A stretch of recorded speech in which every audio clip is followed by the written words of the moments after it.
Okay, Mary Kay. Okay, thanks, Perry.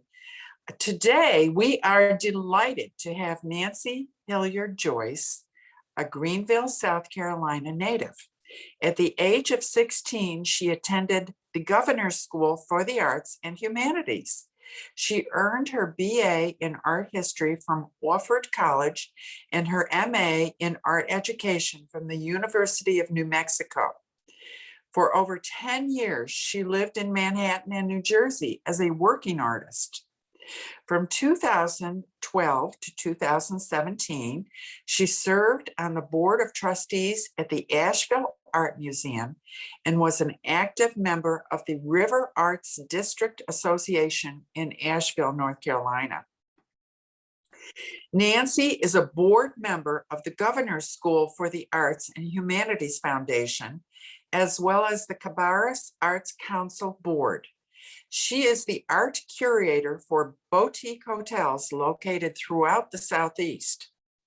Nancy regularly produces large-scale commission work for public spaces, including a permanent installation at the Greenville-Spartanburg International Airport. Nancy is also an author. She penned a memoir for her son entitled The Education of Little Me, a short memoir of connecting passion with purpose. Please join me in welcoming Nancy Hilliard Joyce.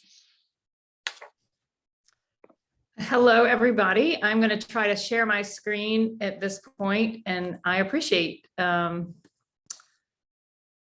see if tell me if you can see my screen. Yes, at this moment, there you go. Okay. And I'm probably going to take myself off of a video if possible. Whoops. Yeah, that's fine. All I see is your presentation, not you. Okay. So my name is Nancy Hilliard Joyce. As you heard, I am a artist. I work currently in Concord, North Carolina. I live with my husband and 2 teenage children, and we currently live in Concord, North Carolina. I have been a self-proclaimed artist since I was around 12 years old. This was my first drawing that surprisingly my parents kept and I framed. This, I sat down, I remember, for 8 hours and drew this young girl from a Benetton ad. And at that point, I knew that there was something that I needed to do in my life that I would probably never let go of, which was art. You heard some of my background, but I currently am working on a project in the River Arts District in Asheville, North Carolina, and I am sitting on a few boards as well, and then also, of course, mothering and juggling art, and so that all keeps me pretty busy. My purpose with my art is in order to connect with the outside world through philanthropic efforts, and this has not always been the case, but beginning in around 2013, it dawned on me that this was my passion translated into a higher purpose, and it was giving back in order to, be able to paint and feel fulfilled all in one, at one time. My overall kind of theme or idea is to kind of take mundane ideas that we may see in everyday life and kind of shine a spotlight on overlooked things. You'll see a lot of different themes throughout my work, but overall, time is the reoccurring thread. So I go through series almost every year, which I'm not terribly proud of or excited about. I wish I could just stick with one thing, but my mind continues to kind of challenge me. And, I have done everything from wheels and bikes to nature, to historical women, to even architecture. but overall time and the relationship with time that we have is always a reoccurring thread.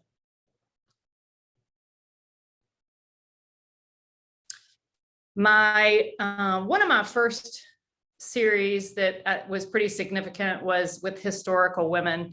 And this was back in 2013. And I did a series of 13 women. And I started out, they were all 48 by 30 inches. And Sacagawea was the first woman that I painted. And this is a mixed media piece on canvas. And like I said, I kept them all the same size. I wanted them to be larger than life. I wanted really to connect with young girls during this series so that they could kind of have role models over and beyond what they were maybe seeing on TV or social media. I wanted them to kind of see these girls at the ages of themselves. Even though a lot of these women did not become famous until later in life. And I wanted to depict them in ways that were contemporary and interesting so that they could connect with these young girls.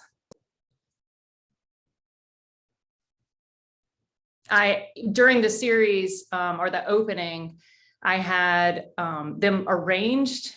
It was at the Grove Park Inn in Asheville, North Carolina, but I had them arranged around the room in birth order so that each of the, and I had a lot of schools and young children come, and I had printed paper so that they could learn about each of these women. And, you know, this one, of course, with Eartha Kitt, she was the first African-American Batgirl, and she also, of course, sang Santa Baby, and Orson Welles coined her as the most fascinating woman of all times at that particular time. And so I wanted these girls to kind of learn about these women. I had two mythological women. One was the Queen of Hearts, and this was more about a message of not looking at yourself too closely in the mirror and judging yourself, you know, and looking at yourself on the inside.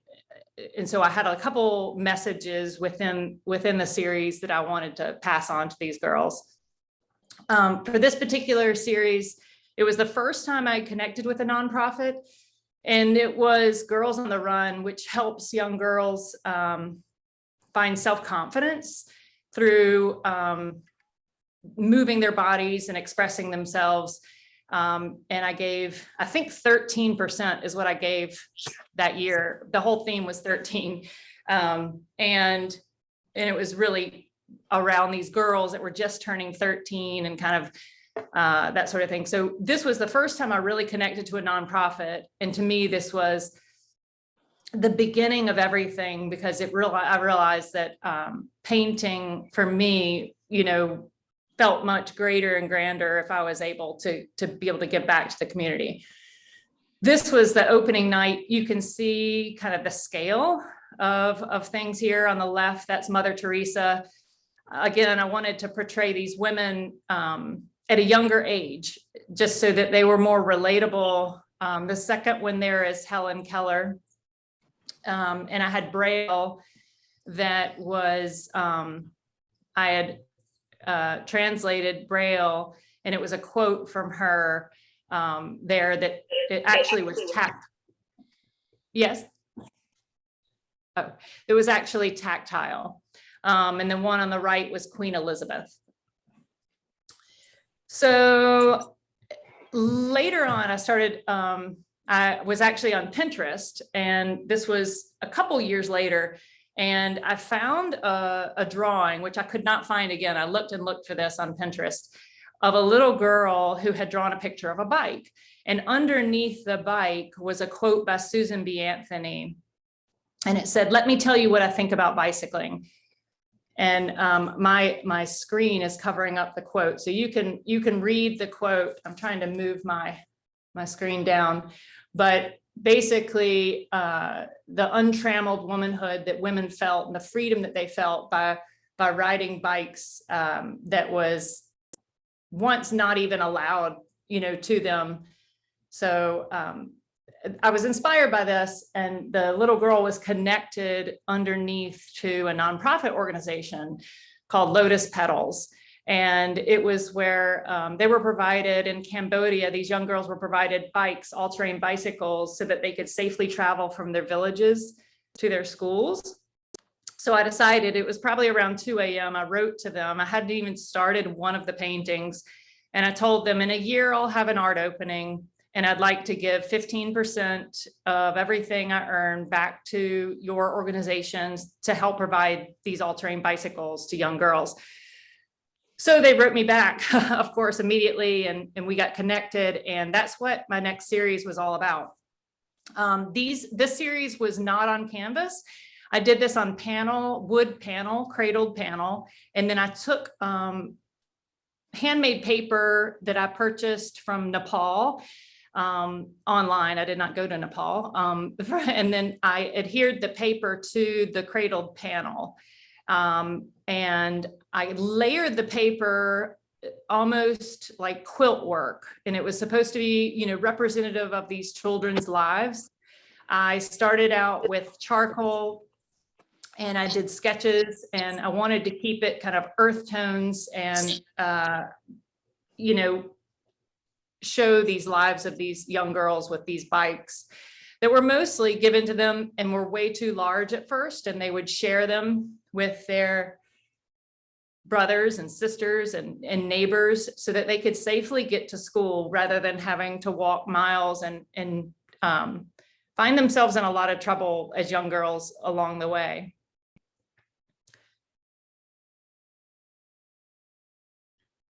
Again, these are all on panel with layered handmade paper. I did some of them. I included in this series umbrellas because in Cambodia, people don't really wear raincoats. Umbrellas is the way that they protect themselves from the environment. And so I kind of joined this series with a series of women in umbrellas, kind of to represent the protection of elements. So I did young girls on bikes and women with umbrellas.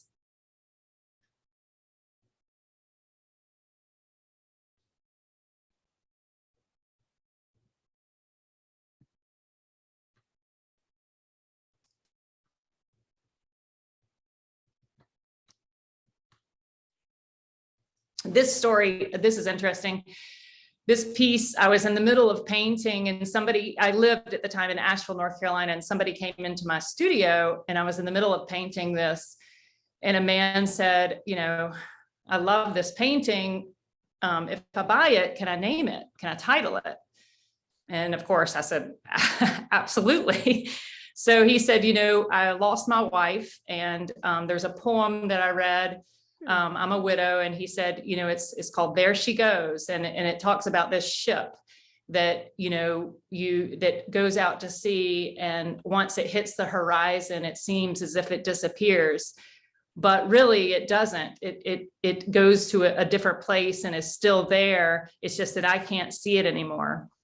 And this kind of reminds me of that poem, and I'd like to name it There She Goes. And so that was the name of it. He bought it, and he now owns it. And that was part of that series.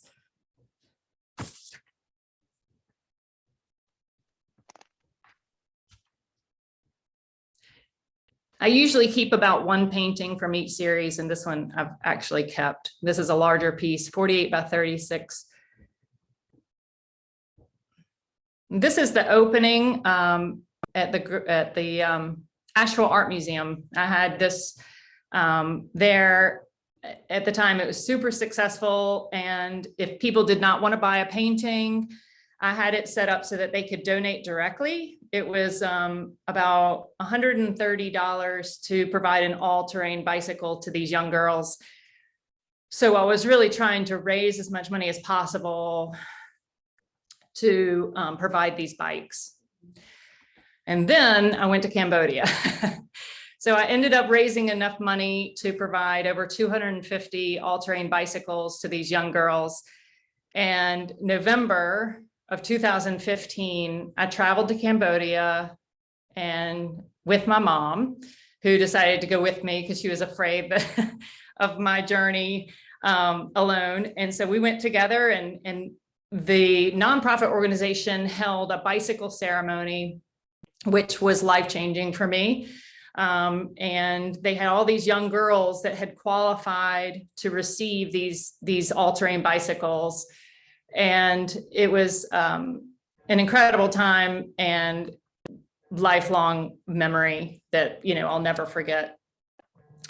And then after this, I did a few large-scale installations. The one on the left there actually was the year I met Ann Snell, and that is in the Embassy Suites Hotel in Greenville, South Carolina.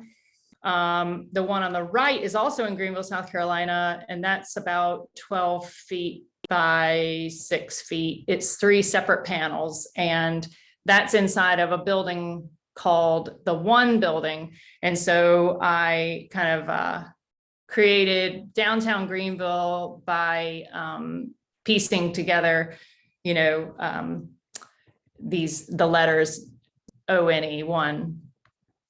Then I had the opportunity to apply for a spot in the Greenville Spartanburg International Airport, and I created these small maquettes to show them kind of what I would do on a larger scale if they were interested.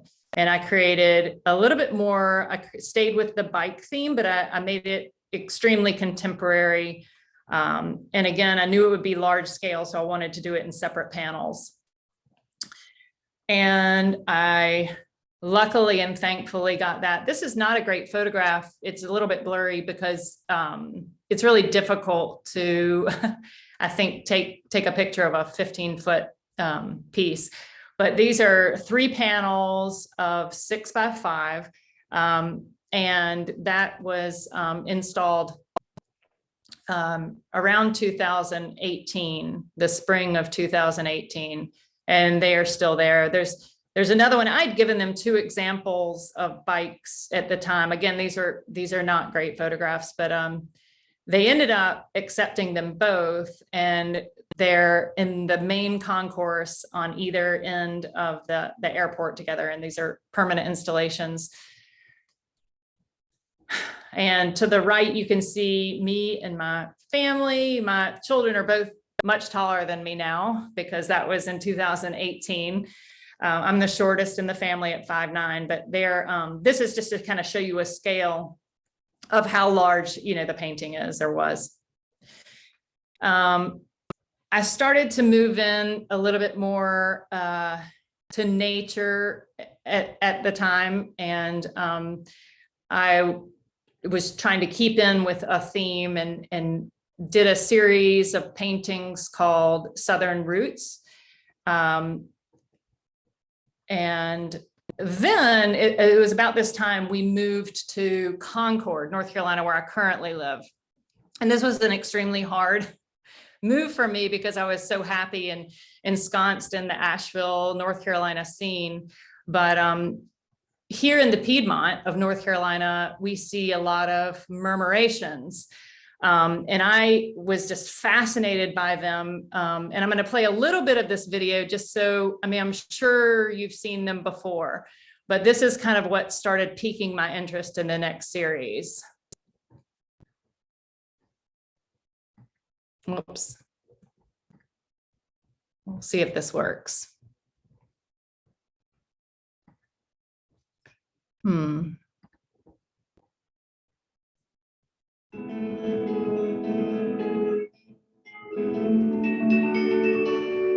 Your stingray full stops my skin, dark to scratch, now I'm bleeding.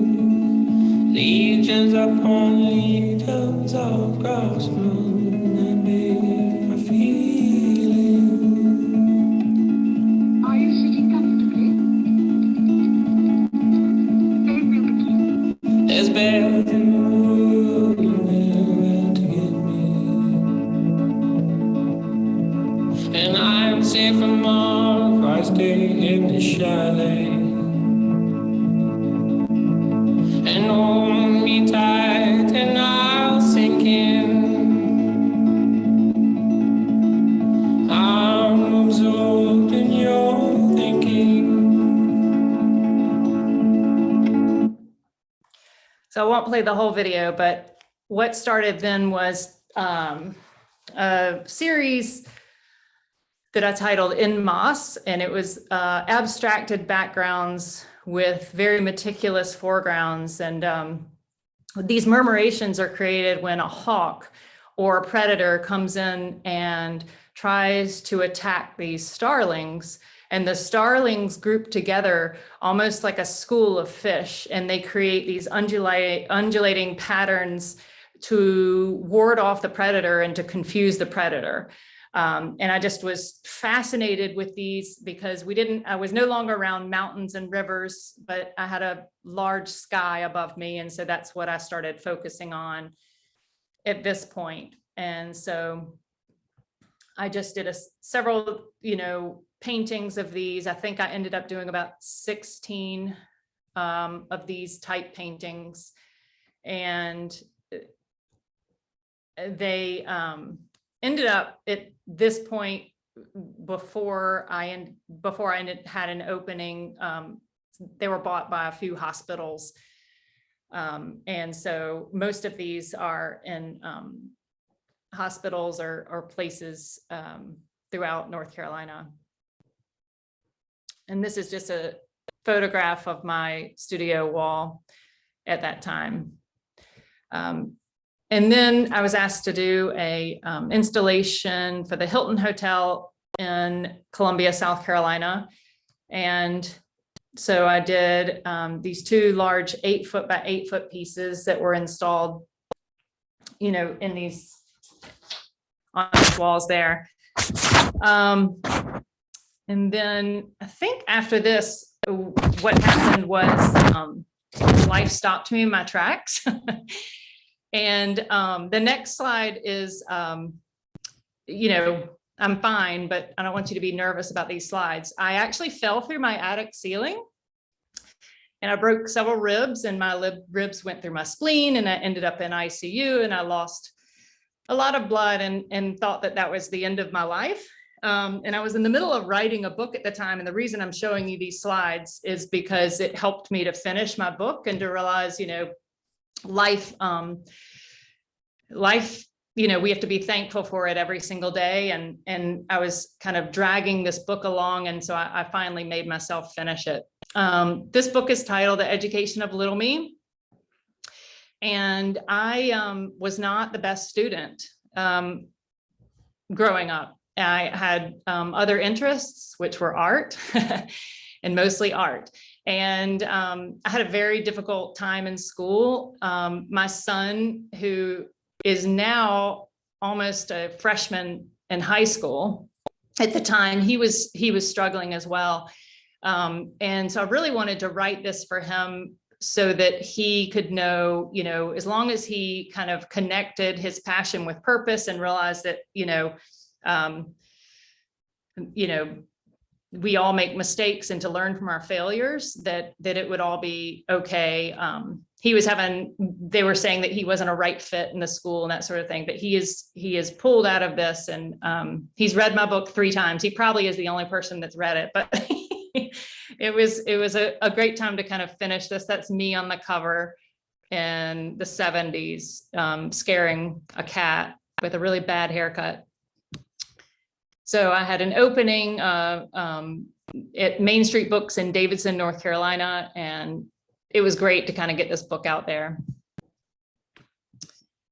So before the pandemic hit, I started a series which was called the Time Series, and it was really a celebration of basically women and the work that they juggle with family and work and being parents. And this series, I purposely created monochromatic pieces and used the hourglass to represent time.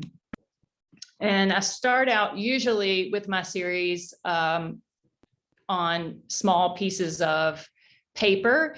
And from left to right, top to bottom, the sand kind of drains out of the hourglass.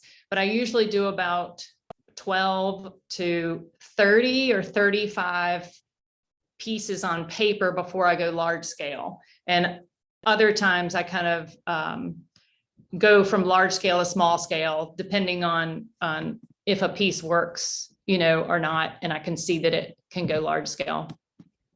This is my daughter, and she would not like that I had this slide up, but I had her pose and be my artist or my muse, basically, for these paintings, because I needed some sort of, I had the idea, but I needed a figure to be able to paint from. So I took her photograph and I used these, I made them not really, a couple of them accidentally look like her, but I was mostly trying to work out proportions and that sort of thing. And so this is the beginning of the art of time. And like I said, each painting has one main color, and I used either golds and blacks and whites within them, just to kind of put the focus mostly on the time and the hourglass.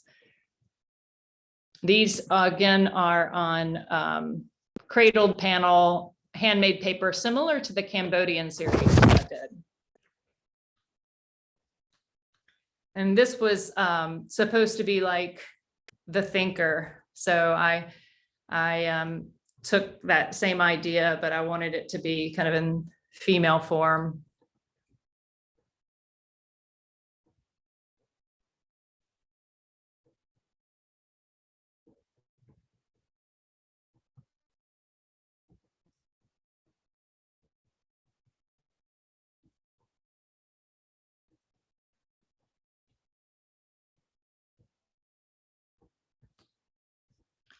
I think this is a quick video of me changing my mind.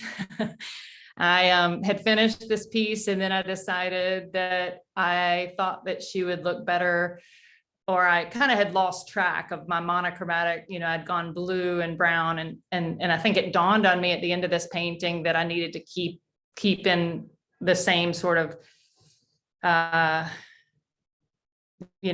hue value spectrum that I was kind of aiming toward within the whole series.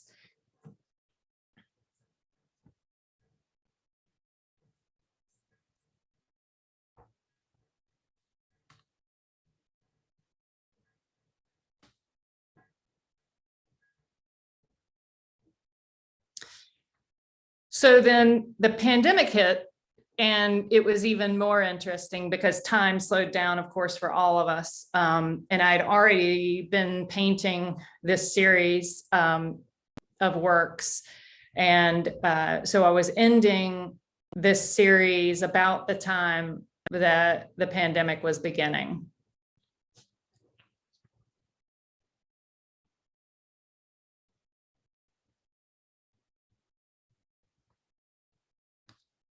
And so I had a virtual show that year because nobody was going anywhere or doing anything. So I created a virtual show.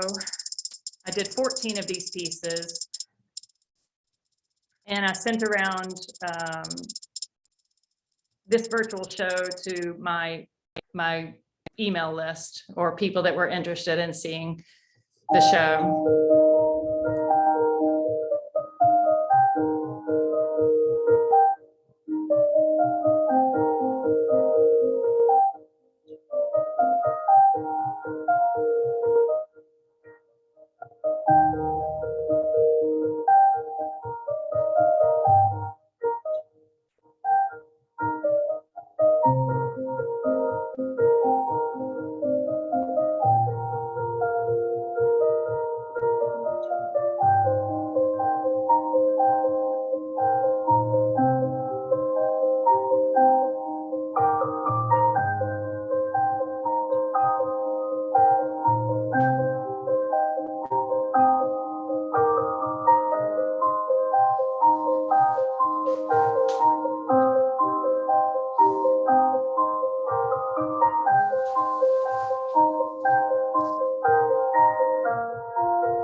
And that was the year like the pandemic hit, and I did a video, and I was able to give back at this point to a nonprofit called Direct Relief that provided frontline workers and nurses with everything that they needed to get through the beginning of the pandemic. So I started kind of an online campaign for that, and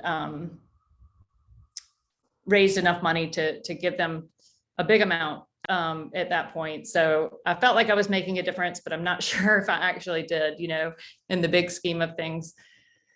And then after that, I decided to take these paintings and create haikus for each of them. And so I wrote a haiku alongside each of the painting, and then created a small book that could, work for everyone from age 3 to 103. So it made me feel like I was, kind of kept moving during this time. As soon after this, I moved into something called garden escapes. And, I was at home a lot. And was outdoors. That was really the only place that I kind of went in my backyard. And my mother is a master gardener, and my dad, years ago, not anymore, would carve wood in our basement, but they were both, lovers of nature. And so these paintings offer, hidden gems waiting to be discovered. And I created a lot of overlapping light and ethereal layers. And the imagery used in this series, I was hoping that would be distinct and navigable, so that it would represent objects found in nature, combined with kind of the mystical or unknowable, and freeing spaces that would kind of raise your spirit and offer an escape of the mind. Again, I started out on paper and did these small pieces. Most of them some of them started out as birds that were local to my area, but then I started on the larger scale pieces, creating birds from all around the world, so I could feel like I was traveling when I wasn't. And this was one of my first larger pieces that I created. And it was on canvas, oil, acrylic, soft pastel, graphite, and ink on canvas.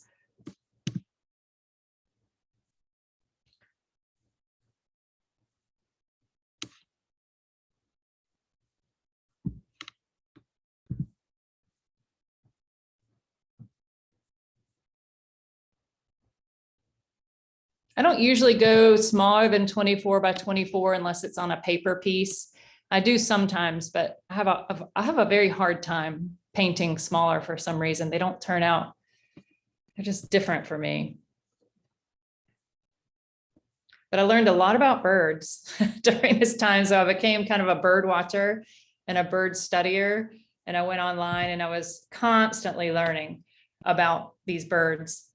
In this particular piece, I started to take canvas and layer it on top of canvas. So this is a 48 by 36 inch canvas, but we were heading down to the beach one day and I couldn't fit all my canvases in the car with my family and our dog. So I grabbed some loose canvas. And when I was down at the beach, I started painting birds on just loose, unstretched canvas, raw canvas. And then when I came back, I was cutting them out, and it kind of became representative of my paternal grandmother created these beautiful quilts, and my maternal grandmother used to have us play with paper dolls every time we would go visit her.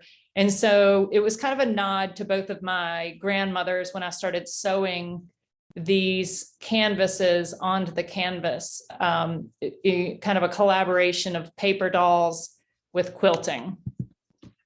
And this is just a partial piece of another painting, just so you can kind of see how I layered the canvas on the canvas.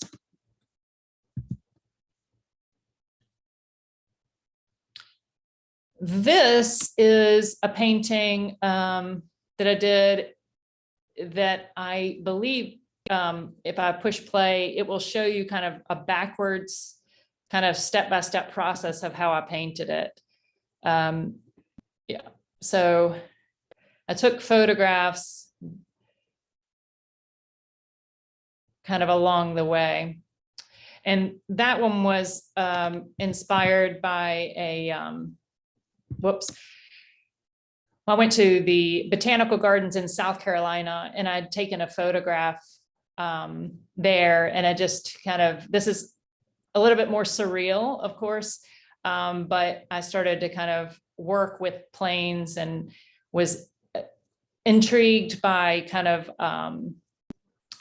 the less obvious. So I was trying to make kind of the foreground and background, make it more, a little bit more 3D rather than 2D.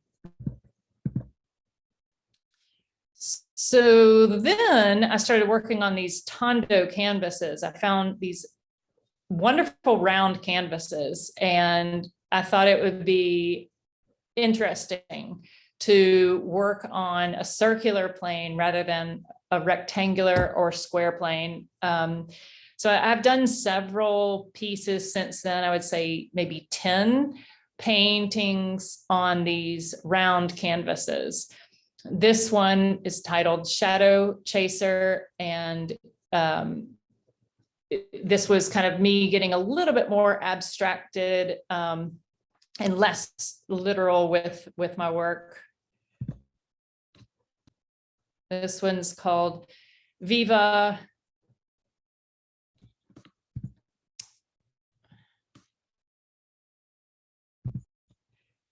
And this is a little bit, I'm going to show you kind of my painting process and how I work a little bit intuitively through these pieces.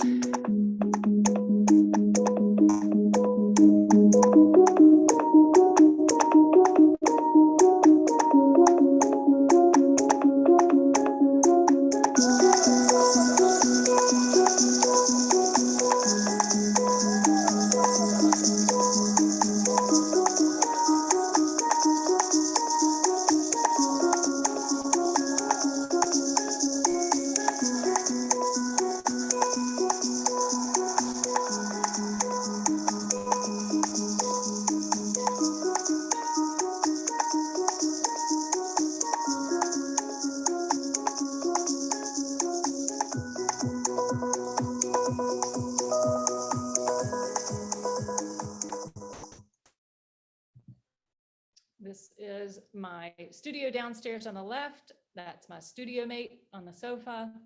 And my current series of these avant-garde pieces are in Asheville, North Carolina, in a new space called Marquee. On the right there, you can see where they're hanging.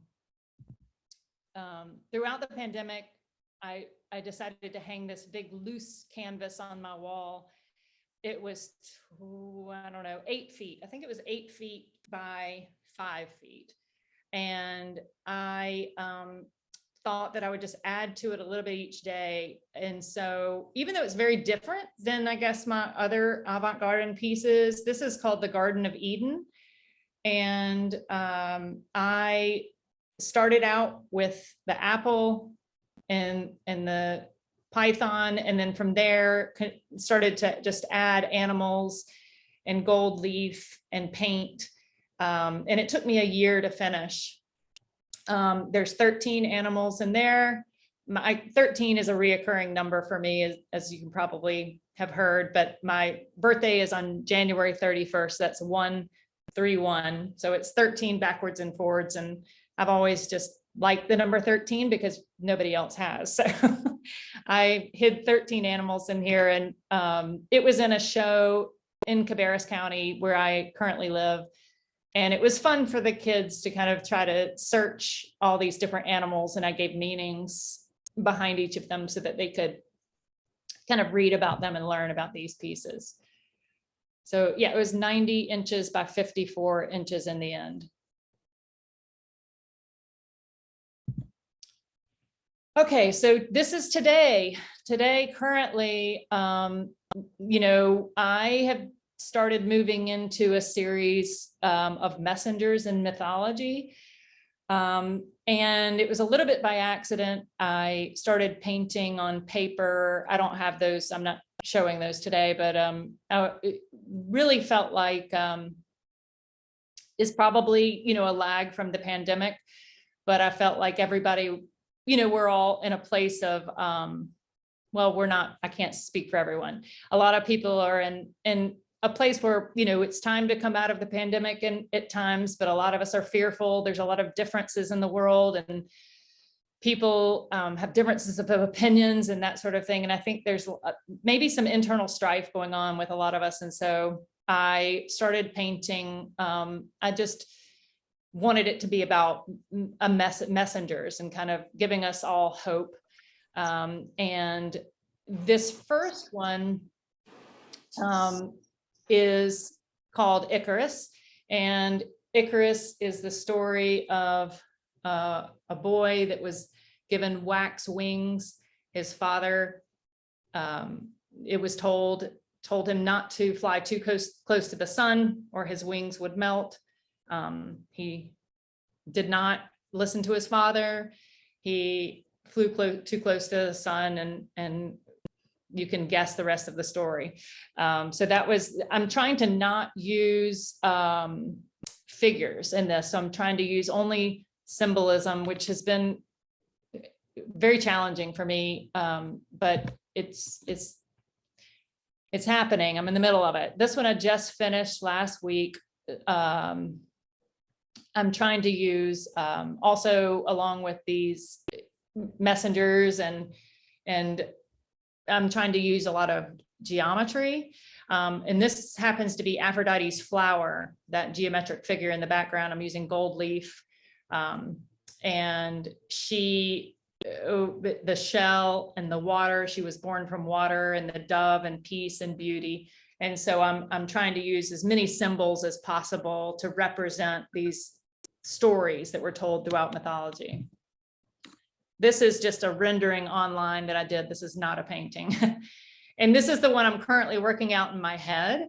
But Pandora is the next one I'm doing. And it may not end up looking anything like that, but I'm working through it on paper now. And the Pandora was given a box. She was the first mortal woman, it was told in Greek mythology. And she was given a jar that turned in later to a box because it was lost in translation, the word jar. But she was not supposed to open this jar.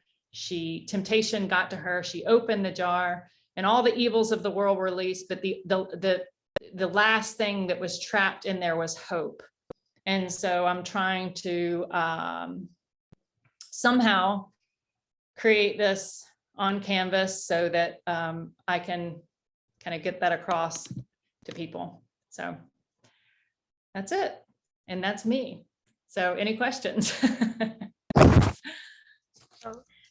That's great, Nancy. Let me give people a minute to unmute themselves, or maybe I can do that myself as the person behind the screen. I'm not sure. So we had Erin comment on chat, Nancy, how great it is that the bikes that were given to charity, that the bikes were appropriately sized for the girls, because Erin herself had a lot of hand-me-down bikes. So she thought that was great. Let me see if I can have everyone exit full screen so we can see each other. I don't know. Anne, can you now see other people?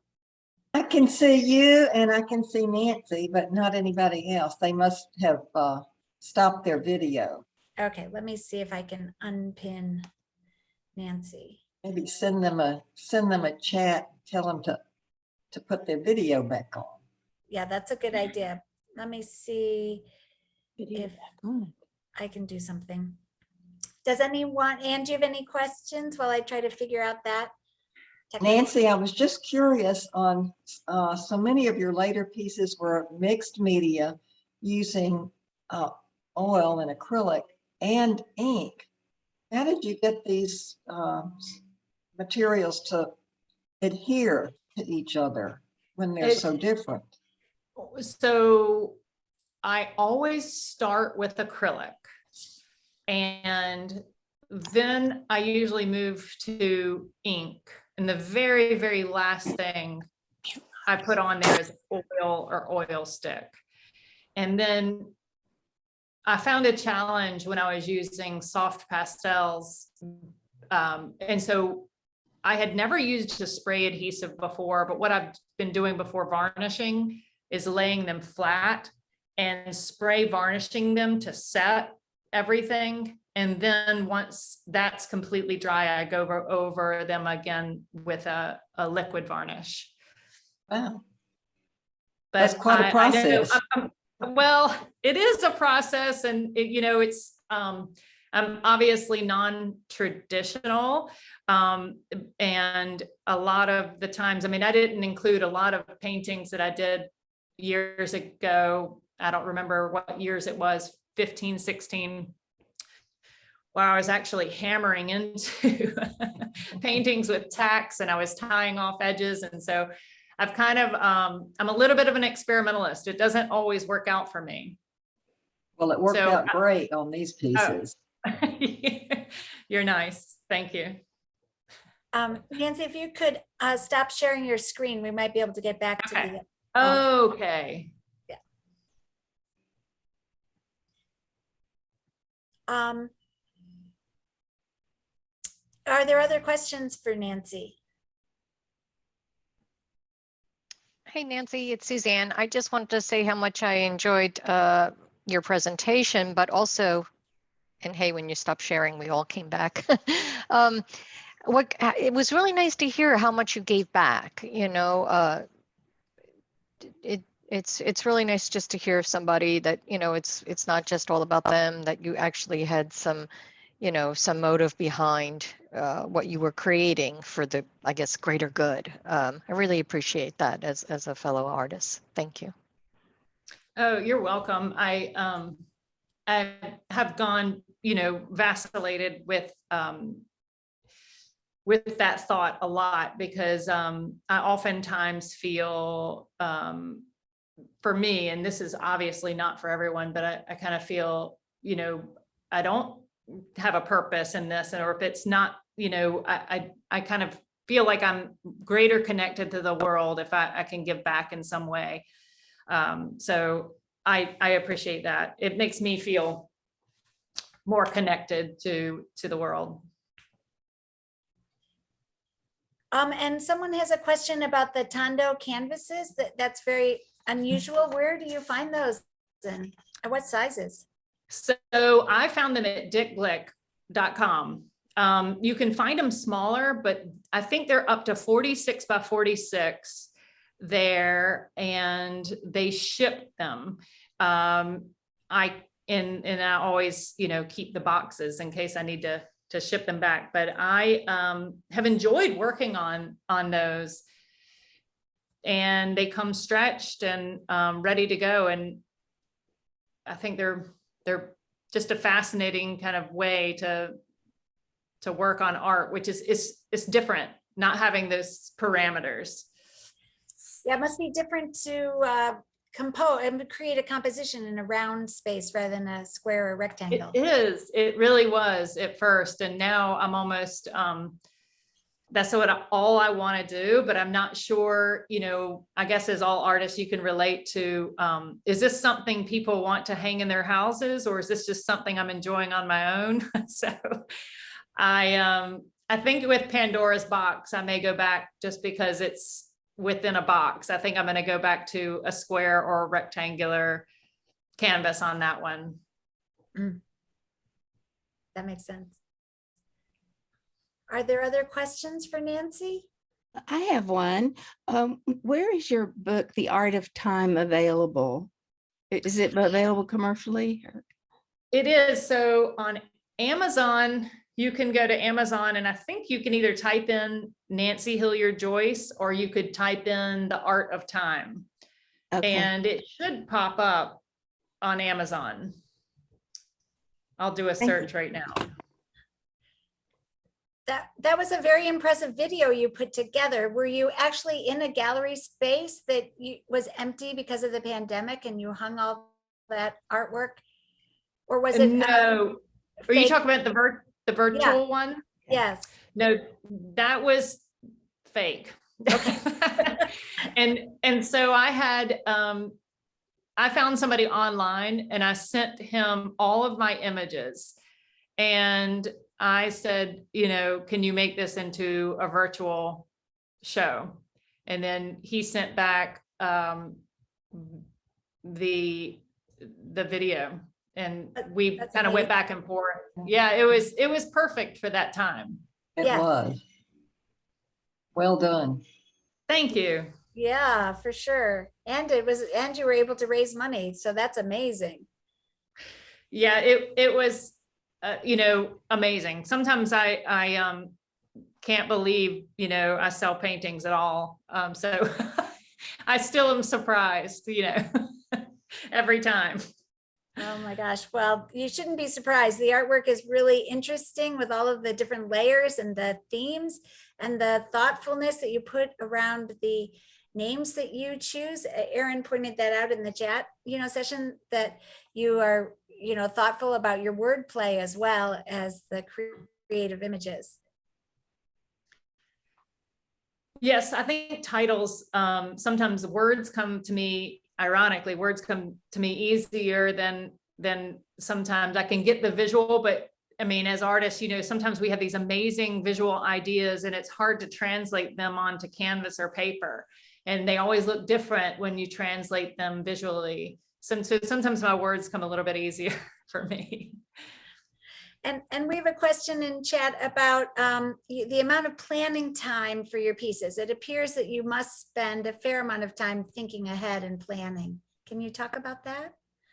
I lay in bed at night and get very little sleep. And I think way too much about them. I think, you know, it is all encompassing. I feel like I treat this like, you know, my full-time job. And I don't know what it is. It's something about my personality, I think, and it's probably, you know, something I need to work on. But I think a lot about how I can kind of translate my thoughts onto canvas. And I'm always at least thinking ahead, and I have to slow myself down. I mean, I think it's tricky. If you look at my work, I almost wish I was a little bit more, and I could do one thing, for example, and do all trees or stick with birds, or it would maybe make my life a lot easier. And I think it'd be easier for people to follow my work and understand my thought process. But unfortunately, I'm always thinking a little bit ahead, and I'm trying to live in the present. So I'm a work in progress. Well, that close brush with death had to really help you focus on what you wanted to get done with the time that you have, right? Right. That was a pivotal time of my life for sure. So yeah, that kind of woke me up a little bit and made me realize that, you know, we're all lucky to have today. That's it. That's right. Are there other questions or comments for Nancy? All right, well, we have a shy crowd, but so thank you, Nancy. Thank you so much for sharing your story and the amazing art journeys that you've been through with the different interests and themes. And I'm really interested to see what you do with Pandora's Box and the Greek mythology. I studied that for a semester in high school, so that's really interesting to me. I'll be interested to hear how that develops. Well, thank you. I'll be interested to see how that develops as well. So I appreciate that. And I really love that I had this time today, and sorry that I could not be there in person, but it was wonderful to virtually meet everybody. It was wonderful for us. Thank you. And we've recorded the presentation, which we'll email to members along with the link to Nancy's website, nancyjoycegallery.com. And you can follow her on Instagram or on Facebook by searching for Nancy Joyce Art. Is that correct, Nancy? That is. Okay, super. So we appreciate everyone coming in today to watch the presentation. Our next meeting will be on St. Patrick's Day, Thursday, March 17th, at the Yacht Club. That'll be an in-person meeting at the Yacht Club. We will be hosting the well-respected photographer Marianne Woodside. She's from Maryville, Tennessee, and she'll be talking about her evolution in images as a photographer.